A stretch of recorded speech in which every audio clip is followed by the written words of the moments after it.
We should note you wrote and passed a House resolution condemning QAnon. Why do you think the group poses such a threat? Really, Jake, I think it's about the disintegration of really the trust that we have and being able to talk to each other sort of in government circles and have this dialogue that's not based on the insanity of things like QAnon. That shouldn't be actually in our public discourse. As a Republican, also as a veteran, what's your response to President Trump promoting this QAnon baseless theory that SEAL Team 6 didn't actually kill Osama bin Laden? You say, how do we get it off the internet? It would help if President Trump didn't amplify it. It's a dangerous tweet. And that's the kind of things that we cannot do. Because if you go just one level, 1 degree of separation at the YouTube video that was attached to this tweet, you have an individual on there who said that these people, and I'm talking about, when I say these people, Jake, you're talking President Obama, Vice President Biden, Leon Panetta, John Brennan, Hillary Clinton. She said they should be hanged. There's Denver Riggleman. You guys might recognize him. He was one of the aides on the January 6th committee, formerly, also a former congressman. At that time, he was still in office. That was October of 2020. He was complaining about this Q takeover of his Republican Party. You know, usually things like that will get you kicked out of the party. Maybe it'll get you a primary. Maybe it'll get you Donald Trump saying, I would like this random person that works at the deli down the street to run against you because he's hateful. All those things would happen. But in Denver Riggleman's case, it hit closer to home with his mother, who damn near disowned him. We're gonna get to those details, but I like this next section from Riggleman. This might have been what took his mother over the top. Watch more. And people go down these rabbit holes. And I think the people that believe this, and I think she's one of them, are the same people, that believe that Lord of the Rings was a documentary. Right. I mean, that's how crazy they are. And I think, and there's technical terms for that, right? There's, in the military, as you know, I'm very good with military language, but let's be honest. Let's use the technical term for what's going on here, and it's bad crazy. I think the basic tenet of actually anything you should do before you put anything on Twitter, here's the bottom line, Jake. It should be, is it insane? Right? So if it's insane, you probably shouldn't tweet it. And I think at some point, we're going to have some kind of reconfiguration of the GOP and say, we have to go back to policies, principles, and ideas, and not just cults of personality. And if people don't like it, I mean, as far as I'm concerned, they can pound sand. Problem, Denver. Policies, principles, everything else you're talking about there.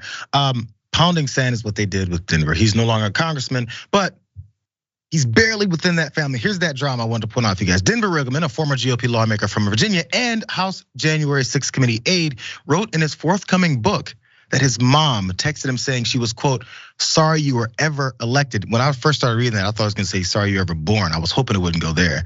Ever elected, after the then Republican lawmaker went on CNN to condemn QAnon, which you just heard him doing there. A copy obtained by The Hill in advance of its Tuesday release reveals details of Riggleman's relationship with his mother as he publicly raised concerns about Trump and his right-wing conspiracy theories. This is what she said to him. What will it take to wake you up, son? I love you so, but cannot stand by and listen to your elitist attitude and being praised by elitist journalists and Democrats, is what she texted him. Congratulations, she said. You are now part of the swamp. I'm sorry you were ever elected. You are officially a politician. I've cried over you and my heart is broken by you. You would think this guy did some serious things. And what he did was he pushed back on what Donald Trump was saying. Here's more, let's jump down to graphic 4. He wasn't done putting his mother on blast in his book. He goes, I knew my mom and I were not on the same page politically, but this is something else, is what he wrote. Any hope for a mostly normal relationship seemed dim. She was damn near disavowing me. Now, the former Virginia congressman describes his mother in the book as being solidly Republican and religious. There's 2 of them. Riggleman wrote that she kicked him out of the house after he abandoned his Mormon mission, but they still stayed in touch afterward. And their relationship only improved when he unsuccessfully ran for Virginia governor in 2016, still a staunch Republican, at least the kind of Republican that I think they thought they were. One more, here's the heartbreaking part here, Glebe. My relationship with my mom made it through my break with her Mormon church, is also what he wrote. They made it through the Mormon breakup part. I wasn't sure if it could survive the Church of Trump. If I can help even one person turn away from this fringe conspiracy culture or recognize Trump for the un-American grifter that he is, it would make everything worth it. I'd be especially happy if that one person was my mom.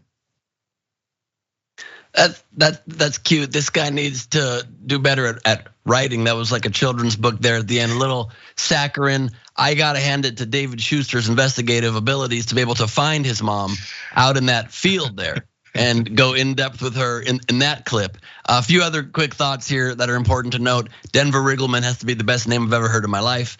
I love it. And he was an aide on the Jan 6 committee. And I guarantee you every Trump supporter, all they're gonna take from that fact is be able to spread the word that the Jan 6 committee has AIDS. That's all they're gonna do. They're gonna try to twist it into some sort of way to just denigrate and castigate and misinform the public about everything. This is why it's so dangerous. There's a new YouGov poll that came out, Yahoo News YouGov poll that came out just the other day saying that over half, 54% of the country now is not sure that candidates running for office should agree in advance to accept election results. That's why Riggleman is 100% correct. This is the biggest poison facing our nation. I said this recently in one of my Rebel HQ videos. I posted it all over my social, spreading the word as far and wide as I can. We no longer can equivocate on this. We no longer can act like supporting Trump has anything to do with a viable way to look at this country or to look at politics.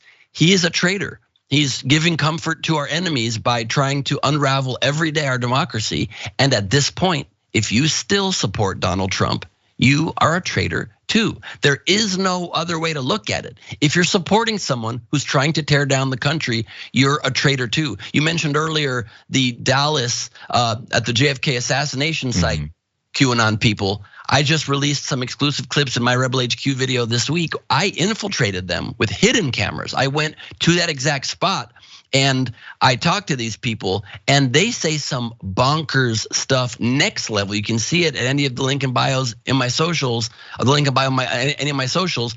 You see directly with hidden camera, they don't even know they're on camera. They're speaking their raw, true thoughts. These people believe things that make no sense. They can no longer be viably part of the political conversation. They must be identified for what they are, a clear and present danger to the nation, and they have to be stopped. We don't allow traitors to tear down our country, otherwise we got no country left. Unless a significant number of them are, then suddenly they're not traitors anymore. It's just who we are.